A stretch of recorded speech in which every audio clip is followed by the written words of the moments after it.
jiwa raga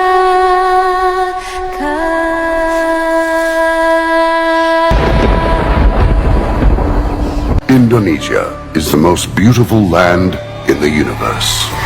Indonesia is not just wonderful. Indonesia is a wonderland. Kota baru dunia berbeda, berbeda manapun di sana, manapun di sana. Bertemu lawan adinda, adinda iman tidak darah sama layak, iman tidak darah sama layak. Sayang sayang sifat rokaan makai go gorokan sayang. Assalamualaikum warahmatullahi wabarakatuh. Perkenalkan, nama saya Muhammad Sahri Adi Lubis dari Fakultas Hukum dengan NPM 24110071. Di sini saya akan mencoba untuk menerangkan tentang apa itu ilmu negara dan ideologi dalam negara. Yang pertama yaitu pengertian ilmu negara. Ilmu negara adalah cabang ilmu yang mempelajari tentang asal-usul, hakikat, sifat, bentuk, serta perkembangan negara. Ilmu ini memberikan pemahaman mendasar mengenai konsep negara baik dari segi teori maupun praktik dalam kehidupan bernegara. Ilmu negara juga bersifat abstrak dan teoritis karena membahas negara secara umum tanpa terikat pada satu negara tertentu. Ilmu ini menjadi dasar bagi ilmu hukum tata negara dan ilmu politik. Asal-usul bagaimana negara terbentuk dan berkembangnya. Yang pertama itu hakikat negara, esensi dan tujuan utama keberadaan negara. Selanjutnya yaitu sifat negara, ciri-ciri khas yang membedakan negara dari organisasi lain. Bentuk negara dan pemerintahan, klasifikasi negara dan sistem pemerintahan yang digunakan. Perkembangan negara, bagaimana negara itu berubah seiring waktu sesuai dengan perubahan sosial, ekonomi, dan politik. Selanjutnya yaitu ada perbedaan ilmu negara, ilmu hukum, tata negara, dan ilmu politik. Ilmu negara bersifat filosofis dan teoritis, yaitu di mana ilmu tersebut membahas tentang konsep dasar tentang negara secara umum. Selanjutnya yaitu ilmu hukum tata negara. Ilmu hukum tata negara juga mempelajari hukum yang mengatur, yang dimana hukum yang mengatur organisasi, kekuasaan, dan kebijakan di dalam negara. Selanjutnya yaitu ada asal-usul terbentuknya negara, yang dimana teori tentang asal-usul negara meliputi yang pertama itu teori ketuhanan. Negara ada karena kehendak Tuhan. Yang kedua itu adalah teori tentang perjanjian sosial, yang dimana negara terbentuk melalui kesepakatan masyarakat atau Hobbes-Luke Rousseau. Yang ketiga yaitu teori kekuasaan. Negara lahir dari dominasi kelompok kuat atas yang lemah. Dan yang keempat yaitu teori organis. Negara yang dianggap seperti organisme hidup yang berkembang secara alami. Selanjutnya yaitu yang kelima yaitu teori kedaulatan.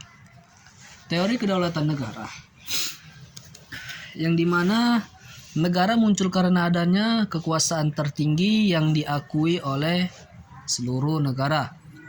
Selanjutnya yaitu menerangkan tentang sifat-sifat negara, di mana sifat negara juga memiliki sifat-sifat yang utama, di antaranya yaitu memaksa. Negara memiliki kekuasaan untuk menegakkan hukum dan aturan yang ditetapkan di dalam suatu negara. Selanjutnya yaitu yang kedua, monopoli. Yang dimana monopoli ini menerangkan negara berhak mengontrol hal-hal tertentu seperti militer, hukum, dan kebijakan ekonomi lainnya. Dan yang ketiga yaitu negara menyeluruh. Hukum yaitu hukum dan aturan negara berlaku bagi semua orang yang ada di dalam wilayah negara tersebut. Selanjutnya yaitu bentuk-bentuk negara dan pemerintahan. Yang pertama itu bentuk negara. Bentuk negara yang pertama itu adalah bentuk negara kesatuan, yang dimana satu pemerintah pusat yang berdaulat. Contoh Indonesia dan Prancis. Dan yang kedua itu adalah negara federasi, yang dimana negara federasi ini terdiri dari beberapa negara bagian dengan wewenang masing-masing. Contohnya yaitu Amerika Serikat dan Jerman. Selanjutnya yaitu bentuk pemerintahan. Yang tadi bentuk negara dan ini adalah bentuk dalam pemerintahan. Yang pertama itu adalah monarki atau kekuasaan yang dipegang oleh raja atau ratu, absolut atau konstitusional. Yang kedua yaitu bentuk negara itu berupa republik, kepala negara, yaitu di mana republik ini berbentuk yang dikelola oleh kepala negara dipilih melalui pemilu atau presidensial atau parlementer. Selanjutnya yaitu unsur-unsur dalam negara. Negara juga memiliki 4 unsur utama, yang dimana unsur tersebut meliputi yang pertama yaitu wilayah, meliputi daratan, lautan, dan udara. Yang kedua itu unsur negara juga meliputi dari segi penduduk, orang-orang yang tinggal dalam wilayah negara tersebut. Selanjutnya yaitu unsur-unsur dalam negara adalah bentuk pemerintahan, yang dimana lembaga yang menjalankan kekuasaan negara. Selanjutnya yaitu kedaulatan atau kekuasaan tertinggi yang mengatur negara baik ke dalam maupun ke luar negara. Selanjutnya yaitu fungsi negara, yang dimana fungsi negara itu menurut berbagai teori. Negara memiliki fungsi utama seperti fungsi keamanan dan ketertiban atau menjaga hukum dan ketertiban. Selanjutnya yaitu fungsi kesejahteraan atau menyediakan layanan kesehatan, pendidikan, dan ekonomi. Fungsi pertahanan melindungi negara dan ancaman dari negara lain. Fungsi keadilan yaitu menegakkan hukum dan keadilan bagi warga negara. Selanjutnya yaitu teori kedaulatan. Teori kedaulatan ini meliputi beberapa teori tentang kedaulatan dalam negara. Yang pertama itu kedaulatan Tuhan, yaitu kekuasaan berasal dari Tuhan atau teokrasi. Yang kedua itu adalah kedaulatan raja, yang dimana kekuasaan berada di tangan raja sebagai wakil Tuhan. Yang ketiga yaitu kedaulatan rakyat. Kekuasaan tertinggi ada pada rakyat. Selanjutnya yaitu adalah kedaulatan hukum.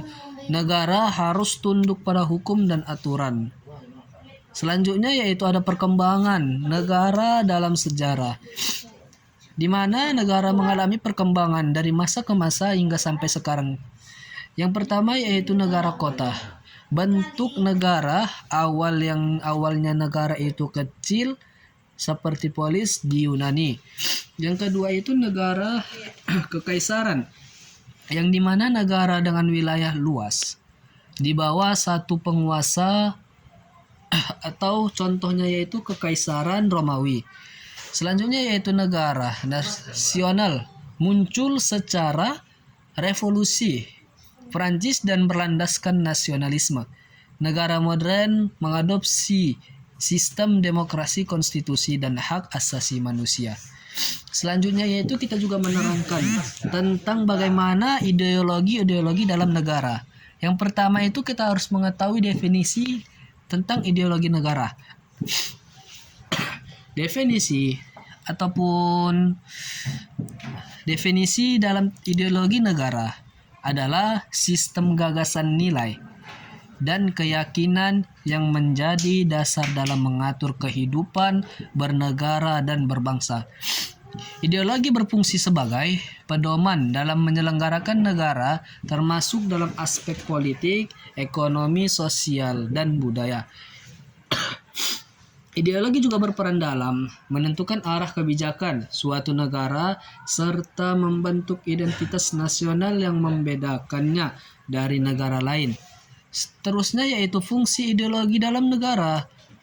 Ada beberapa fungsi utama ideologi dalam suatu negara tersebut, yaitu meliputi yang pertama itu sebagai pedoman hidup atau menjadi paduan bagi warga negara dan dalam berpikir, bersikap, dan bertindak.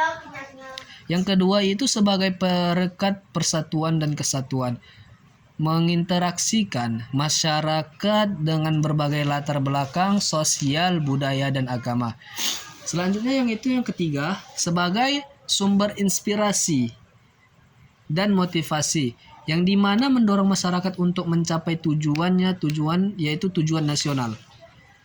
Dan yang keempat seterusnya yaitu sebagai landasan dalam menentukan kebijakan, yang dimana menjadi dasar dalam merumuskan dan mengimplementasikan kebijakan di dalam negara.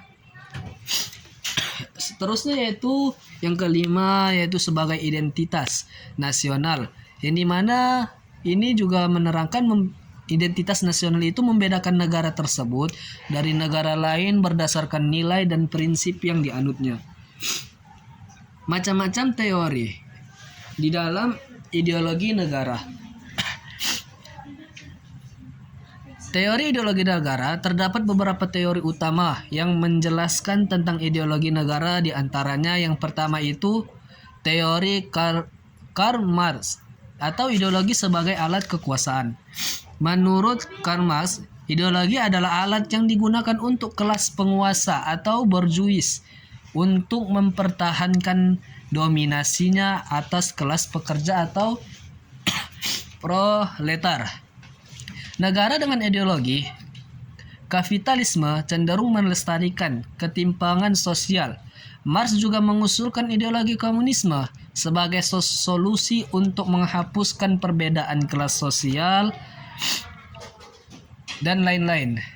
Selanjutnya yaitu teori Antonio Gramsci atau hegemony in the ideology. Gramsci memperluas teori Marx dengan konsep hegemoni budaya.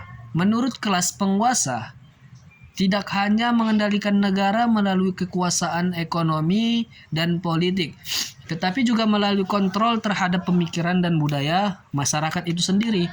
Negara juga mempertahankan kekuasaannya dengan membentuk konsensus melalui institusi seperti media, pendidikan, dan juga agama. Selanjutnya yaitu teori Laws Althusser atau aparatus ideologis dan represif. Althusser membagi ideologi menjadi dua mekanisme. Yang pertama yaitu aparatus ideologis secara ideologis negara atau ideological states apparatus isa, yaitu meliputi lembaga pendidikan melalui agama dan budaya yang membentuk kesadaran masyarakat secara halus. Yang kedua yaitu ada aparatus represif negara atau represif states apparatus atau RSA, meliputi militer, polisi, dan hukum yang menjaga ideologi negara dengan cara koersif. Selanjutnya yaitu ada di sini juga teori Francis Fukuyama atau akhir dari ideologi tersebut. Dalam bukunya The End of Stories and the Last Man pada tahun 1992, Fukuyama berpendapat bahwa liberalisme demokratis adalah bentuk akhir daripada ideologi politik, dan menurut setelah peperangan dingin, ideologi besar seperti komunisme dan fasisme mulai runtuh dan demokrasi liberal menjadi satu-satunya ideologi yang bertahan.